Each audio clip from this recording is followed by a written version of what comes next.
Some aromatherapy and some incense to also bring me back to the times when I'm back at the Chopra Center with David G. leading the meditations. It uses the sense of smell to bring me back to those times. There's also taste, feel, sound that gets me to that level of relaxation. And with relaxation, there's serotonin. When serotonin is released, peace and calm, problem solving is excellent, immune system works better. So I'll put a link to my previous talk on serotonin. There's several ways to get it, but I think with meditation you can really bring it out. I've maintained a meditative practice every morning, as I mentioned, using Deepak and Oprah's 21-day meditation. I think there's several different forms of meditation, but the guided imagery is what gets me to the point of several minutes, 10 to 15 minutes of relaxation in the morning. And that doesn't mean falling asleep, that just means quieting down and then starting my day. Evening time's a little different, but for the sake of this video, I'll just talk about that. So I try to use the five senses to help drive me into this state of relaxation. If I get to that point and I'm successful, then I'm ready to start the day and problem solve and help people heal. The problem is that I think with the advent, I remember when MTV used to stop at 12 midnight, but now MTV, cable TV, DVRs make visual very stimulating all day long. So it's not just visual at night, visual in the morning, darkness at night. It's visual all day long. So if you're trapped with watching TV, 2-hour shows or several movies or DVRs that you record and try to catch up on the weekend, you can actually be exposed to stimulation, visual stimulation, 24 hours a day. And that's not healthy. So if you're a fatigued person or suffering from fatigue or insomnia, I have patients who say, I sleep all day. I mean, I sleep deep. I get to sleep, I crash at 8, 10 o'clock, and I wake up in the morning. I sleep fine. But then I ask them, are you waking up refreshed? And then the question mark is, well, yeah, kind of, as long as I have my 12 cups of coffee. That's not refreshed. And that's probably an addiction to coffee. But again, to establish health, I think it is important to establish the day and establish the night. You utilize the battery and expend the energy in your battery during the day.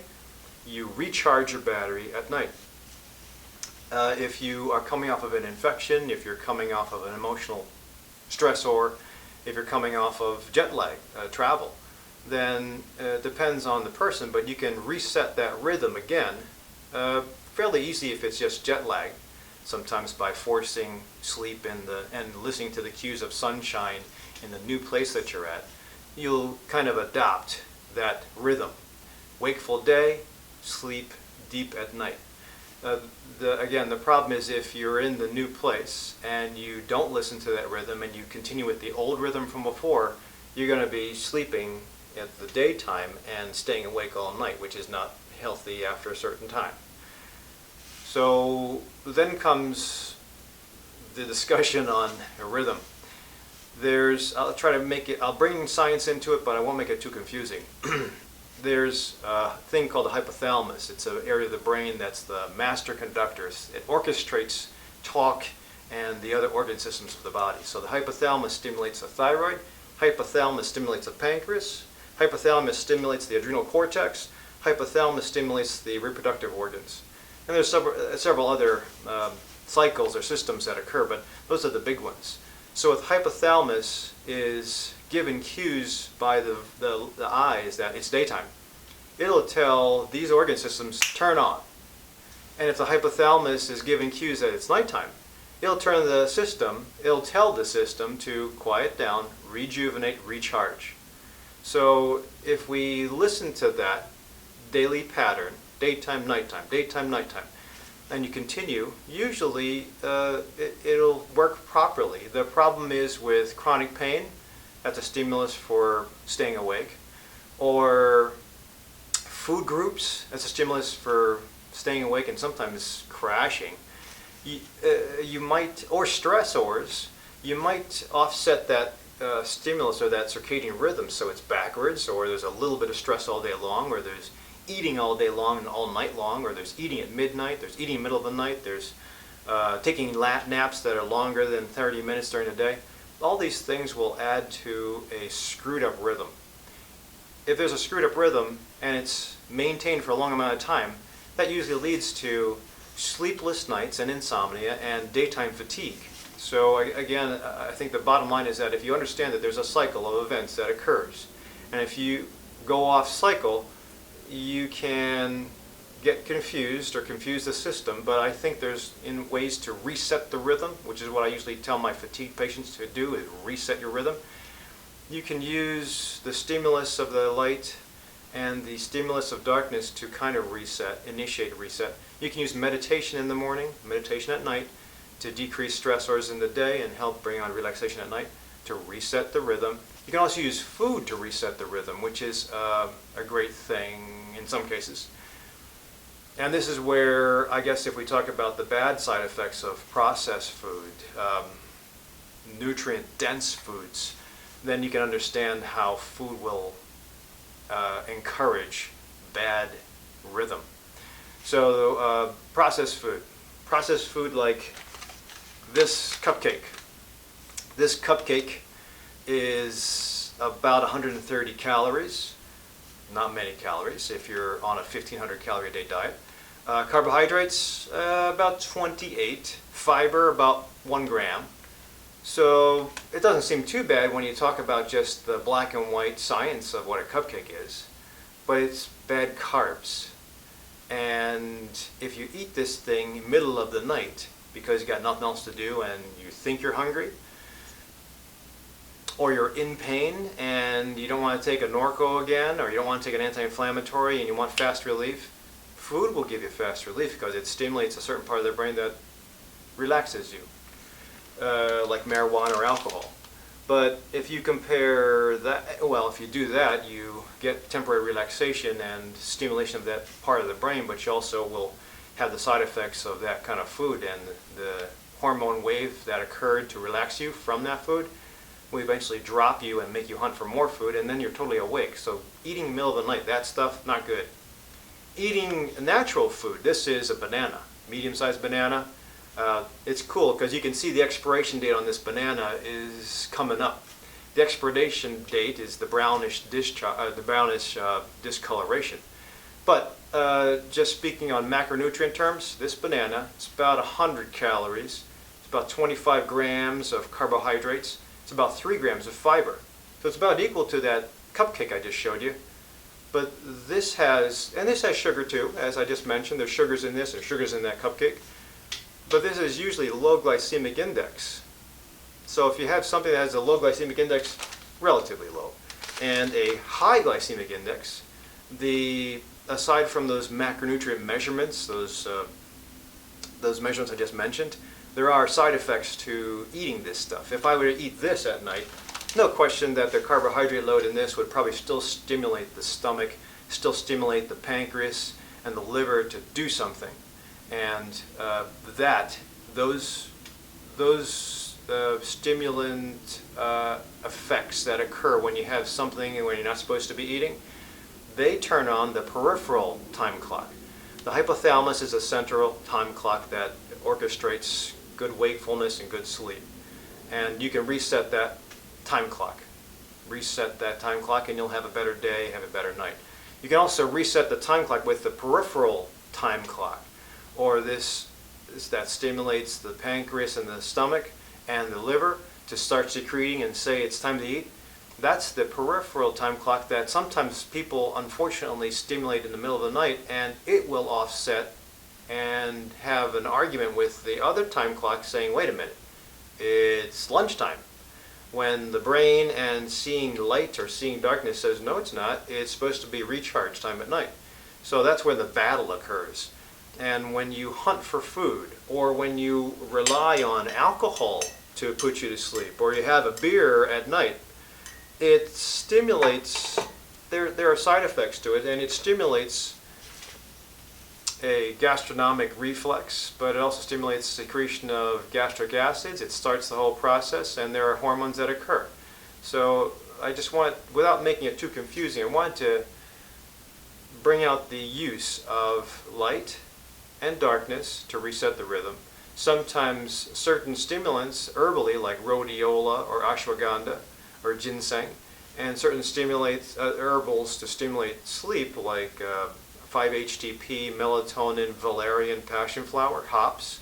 So those things can be used to kind of push the rhythm back into play. If you do them for, say, 2 to 3 weeks, if it's just a temporary problem that you're going through, you should be able to pull back on those things that you relied on, and the body, if it's healthy and you have good building blocks, will be able to take itself and keep on with that rhythm. But if you've been dealing with fatigue for years, it might take a little bit of time before your components of the day match your components at night, and you have a good expenditure of your battery during the day with little napping, and a good recharge of your battery at night. As far as how long it takes, I would just keep on plugging away. Throwing the kitchen sink, depending on how difficult and long-standing your fatigue would be, or chronic pain, you might have to rely on this for a long amount of time, a couple of years versus a couple of months versus a couple of weeks, but it's all dependent on you getting a designed program and kind of trying out some couple things. If they don't work, then you have to go with medicines. There are stimulants that we can use during the day and we can use during nighttime. Jacob Teitelbaum, in his book From Fatigue to Fantastic, pretty much outlined it nicely about how people with fibromyalgia, or people that have fibromyalgia-like symptoms, chronic fatigue, systemic exertional fatigue syndrome or intolerance disease, how those folks can benefit from resetting the rhythm. And he has, aside from those things I just mentioned, he has other things that you can do to reset your day and reset your night. Reset your day and reset your night. So you always have to take the MD help that can be offered to you to look for any other disease process, help with sleep apnea machines, help with a sleep abnormality, help with psychological issues, help with a true diabetes or heart attack problem. But once you rule that out, then you use the options that are available to you that are safe. And if they don't work, then you use options that are available to you in prescription form, but it has to be from a MD. I think that the use of prescription medicines is helpful. It'll shock some of my patients back into resetting their rhythm quickly, but at the price that sometimes medications will also cause side effects. And there'll also be some addictive values to medicines, especially the nighttime ones.